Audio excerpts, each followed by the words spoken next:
இலங்கைக்கு சுற்றுலா மேற்கொள்ளும் 40 நாடுகளைச் சேர்ந்த சுற்றுலா பயணிகளுக்கு 1 வருட காலத்திற்கு இலவச விசா வசதி வழங்கப்பட உள்ளதாக அரசாங்கம் அறிவித்துள்ளது. நாடாளுமன்றத்தில் கருத்து வெளியிடும் போது பொது பாதுகாப்பு மற்றும் நாடாளுமன்ற விவகார அமைச்சர் ஆனந்த் விஜயபால தெரிவித்தார். சுற்றுலாத்துறை மேம்படுத்தும் நோக்கில் குடிவரவு மற்றும் குடியகழ்வு சட்டத்தின் திருத்தங்கள் மேற்கொள்ளப்படுவதாக அமைச்சர் குறிப்பிட்டார். இந்த விசா நடைமுறை 6 மாதங்களின் பின்னர் மீளாய்வு செய்யப்பட்டு அதன் பின்னர் தொடர்வதா இல்லையா என்பது குறித்து தீர்மானிக்கப்படும். தகுதியுள்ள 40 நாடுகளைச் சேர்ந்தவர்களுக்கு 30 நாட்கள் தங்கியிருக்கக்கூடிய சுற்றுலா விசாக்கள் எவ்வித கட்டணமின்றி வழங்கப்படும் என அமைச்சர் குறிப்பிட்டார்.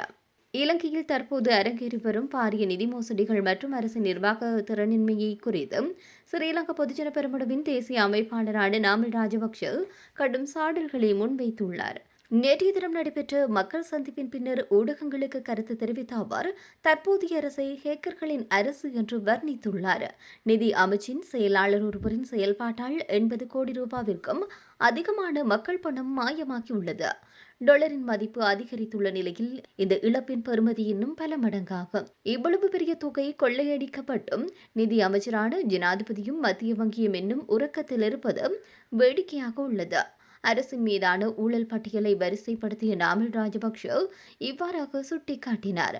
தனியார் வங்கி ஒன்றில் 13 பில்லியன் ரூபாய் திருடப்பட்டமை, தபால் திணைக்களம் மற்றும் வீதி அபிவிருத்தி அதிகார சபையின் நிதி கையாடல், துறைமுகத்திலிருந்து 323 கொள்கலன்கள் மாயமாக்கியுள்ளமை, பழைய பிக் பாக்கெட் முறையை தாண்டி இப்போதும் அதிநவீன ஹேக்கர் முறையினூடாக அரசு மக்களின் பணத்தை கொள்ளையடிக்கிறது என்று பகிரங்கமாக குற்றம் சாட்டினார்.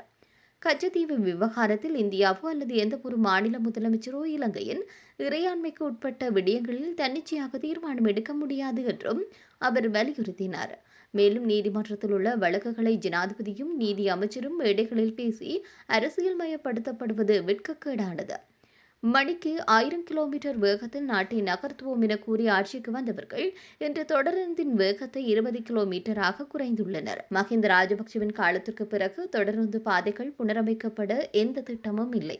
மழையினால் சேதமடைந்த பாதைகளை கூட திருத்த முடியாத கையாலாகாத அரசாக உள்ளது. அரசின் ஊழல்கள் குறித்து ஐரோப்பிய ஒன்றியத்திடம் முறைப்பாடுகள் செய்யும் அளவிற்கு நிலைமை மோசமடைந்துள்ளது என்றும் பொய் பிரச்சாரங்களுக்கு மக்கள் விரைவில் பாடம் புகட்டுவார்கள் என்றும் நாமல் ராஜபக்ஷ எம்பி தன்னுடைய உரையில் மேலும் தெரிவித்தார். அரசியலில் பெரும் பரபரப்பு ஏற்பட்டுள்ள நிலையில் திமுக அல்லது அதிமுக அரசு அமைக்க முயன்றால் நடிகர் விஜய் தலைமையிலான தமிழக வெற்றிக் கழகத்தின் அனைத்து எம்எல்ஏக்களும் பதவி விலகுவார்கள் என எச்சரிக்கை விடுத்துள்ளதாக தகவல் வெளியாகியுள்ளது. 108 இடங்களை கைப்பற்றி தனிப்பெரும் கட்சியாக உருவெடுத்துள்ள தாவேக்கு மக்கள் அதிக ஆதரவு வழங்கிய கட்சி என்பதனால் ஆட்சி அமைக்க முதலில் எங்களுக்கு வாய்ப்பு வழங்கப்பட வேண்டும் என்ற நிலைப்பாட்டில் உறுதியாக உள்ளது. இந்த நிலையில் தமிழக ஆளுநர் விஜயை சந்தித்த போது 118 உறுப்பினர்களின் ஆதரவு கடிதங்களை சமர்ப்பிக்காமல் அரசு அமைக்க அனுமதிக்க முடியாது என தெரிவித்ததாக கூறப்படுகிறது. ஆளுநர் மாளிகையில் வெளியிட்ட அறிக்கையில் தமிழக சட்டமன்றத்தில் அரசு அமைக்க தேவையான பெரும்பான்மை ஆதரவு நிரூபிக்கப்படவில்லை என தெரிவிக்கப்பட்டுள்ளது. தற்போது தமிழக வெற்றிக் கழகத்திற்கு பெரும்பான்மைக்கும் மேலும் 10 உறுப்பினர்களின் ஆதரவு தேவைப்படுகின்றது. காங்கிரஸ் கட்சியின் 5 எம்எல்ஏக்கள் ஆதரவு வழங்கியுள்ளதாகவும் இடதுசாரி கட்சிகள் மற்றும் சிறிய கட்சிகளுடன் பேச்சுவார்த்தை நடைபெற்று வருவதாகவும் தகவல் தெரிவிக்கின்றன. மேலும் இந்த விவகாரத்தில் நீதிமன்றத்தை அணுகவும் தாவேக திட்டமிட்டுள்ளதாக கூறப்படுகின்றது. திமுக முன்னதாக நடத்திய கூட்டத்தில் 4 தீர்மானங்கள் நிறைவேற்றப்பட்டன. அவற்றில் ஒன்று கட்சித் தலைவர் மு.க.ஸ்டாலினுக்கு அவசர முடிவுகளை எடுக்க அதிகாரம் அளிக்கப்பட்டுள்ளது. இந்த தீர்மானம் குறித்து திமுக கூறுகையில் இன்னொரு தேர்தலை தவிர்ப்பதும் ஒரு நிலையான அரசை அமைப்பதும் மதவாத சக்திகளுக்கு இடமளிக்காமல் இருப்பதும் எங்களின் முதன்மை நோக்கம் என்று தெரிவித்தது. பெரும்பான்மை இல்லாததே சிக்கலான நெருக்கடி என்று குறிப்பிட்ட திமுக தன்னுடைய சட்டமன்ற உறுப்பினர்கள் அனைவரையுமே மே மாதம் 10ஆம் தேதி வரை சென்னையில் தங்கியிருக்குமாறு கேட்டுக் கொண்டுள்ளது. இருப்பினும் திமுகவின் வெளி ஆதரவுடன் எடப்பாடி பழனிசாமி முதலமைச்சராகும் திட்டம் ஒன்று பரிசீலனையில் உள்ளதாக திமுகவின் உயர்மட்ட வட்டாரங்கள் உறுதிப்படுத்தியுள்ளன. அதேவேளை திமுக பொதுச் செயலாளர் எடப்பாடி பழனிசாமி தலைமையில் ஆலோசனை நடைபெற்று வருவதாகவும் தாவேகவுடன் எந்த தொடர்பும் இல்லை என்றும் தற்போது எம்எல்ஏக்களை இழுக்கும் முயற்சி எதுவும் நடைபெறவில்லை என்றும் அதிமுக தரப்பு தெரிவித்தது.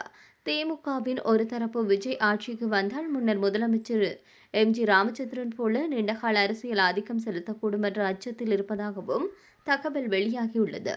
விஜய் ஆட்சி அமைக்கும் முன்பே பல்வேறு நெருக்கடிகள் சூழ்ந்துள்ள நிலையில் உங்களுக்கெல்லாம் இது புதுசாயிருக்கலாம், எனக்கு பழகியதுதான் என விஜய் கூறியதாக தமிழக வெற்றிக்கழக உறுப்பினர் அருண்ராஜ் தெரிவித்துள்ளார்.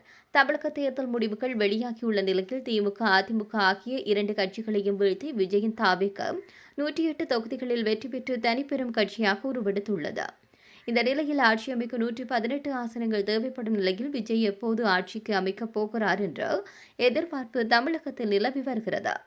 ஆட்சி அமைக்க இன்னும் 6 எம்எல்ஏக்களின் ஆதரவு வேண்டும் என்பதனால் தாவேக்கினர் விசிக மற்றும் கம்யூனிஸ்ட் கட்சிகளுடன் நேரடியாக சென்று தாவேக நிர்வாகிகள் ஆதரவு கேட்க தொடங்கியுள்ளனர். இன்னொரு புறம் அதிமுக திமுக கூட்டணி அமைக்கப் போவதாக தகவல் பரவி வருகிறது. இது ஒரு புறம் தாவேகவினருக்கு அதிர்ச்சியை கொடுத்துள்ள நிலையில் விஜய்க்கு வழங்கப்பட்ட கன்வாய் பாதுகாப்பு வாகனங்களை மீளப் பெறுமாறு அவர் குறிப்பிட்டார். நேற்றைய தினம் பதவியேற்க இருந்த நிலையில் பதவியேற்க ஆளுநர் அழைக்காதது என பதவியேற்பதற்கு முன்பே நெருக்கடிகள் விஜய் சூழ்ந்துள்ளது.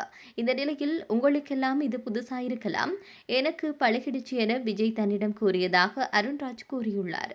மேலும் குறிப்பிட்ட அவர் இப்போது மட்டுமல்ல எப்போதுமே தமிழக வெற்றிக்கழகம் மீதும் தாவேக தலைவர் விஜய் மீதும் பல்வேறு திட்டமிட்ட சதிகள் நடந்தது என்பது ஊருக்கே தெரியும். அதை மீறிதான் நாங்கள் தாவேக ஆட்சிக்கு வந்து இருக்கிறது. எனவே எல்லாத்தையும் பொறுமையா பாருங்கள், எல்லாமே நல்லதே நடக்கும், நீதி வெல்லும். எங்கள் தலைவர் கூட நேற்று என்னிடம் சொன்னார், உங்களுக்கெல்லாம் இது புதுசா இருக்கலாம், எனக்கு இது பழகிடுச்சு என விஜய் தன்னிடம் பேசினார். பார்த்துக்கலாம் என சொன்னார். இதை தள்ளித்தான் போட முடியும், ஒரு சட்டப்பூர்வமான ஒரு விடயத்தை கொஞ்ச நாள் தள்ளித்தான் போட முடியுமே தவிர வேறு ஒன்றும் செய்ய முடியாது. நீதி கண்டிப்பா வெல்லும் என்று தெரிவித்தார். தேசிய நலன் சார்ந்து அனைத்து விடயங்களையும் நாட்டின் உயர்மட்ட தலைவர் முஜ்தபா கமேனி மிகவும் விவேகத்துடன் கையாண்டு வருவதாக அவருடைய ஒப்புதல் இன்றி எந்தவொரு நடவடிக்கையும் எடுக்கப் போவதில்லை என்று ஈரானிய வெளியுறவு அமைச்சகத்தின் ஊடக பேச்சாளர் தெரிவித்தார். மறைந்த ஈரானின் உயர்மட்ட தலைவர் அலி கமேனியின் மகனான முஜ்தபா போர் ஆரம்பத்தில் அவருடைய தந்தை கொல்லப்பட்ட அமெரிக்க இஸ்ரேலிய தாக்குதல்களுக்கு பிறகு பொது வெளியில் எங்கும் தென்படவில்லை. அதன் பின்னர் அவர் அரசு ஊடகங்கள் வாயிலாக வெளியிடப்படும் எழுத்துப்பூர்வமான அறிக்கைகள் மூலமாகவே தொடர்புகளை பேணி வருகின்றார். போரின் போது அவர் கடுமையான காயங்களுக்கு உள்ளானதாக செய்திகள் வெளியாகியிருந்தது. கடந்த மார்ச் மாதம் அமெரிக்க பாதுகாப்பு செயலாளர் பீட் ஹெக்ஸெத் முஜ்தபா கமேனி அநேகமான உருக்குலைந்திருக்கலாம் என குறிப்பிட்டிருந்தார். இந்த நிலையில் ஈரானிய ஜனாதிபதி நாட்டின் உயர்மட்ட தலைவருடன் சுமார் 2.5 மணி நேரம் நீடித்த முக்கிய சந்திப்பொன்றை நடத்தியதாக ஈரானின் IRIB ஒளிபரப்பு நிறுவனம் செய்தி வெளியிட்டுள்ளமை குறிப்பிடத்தக்கது.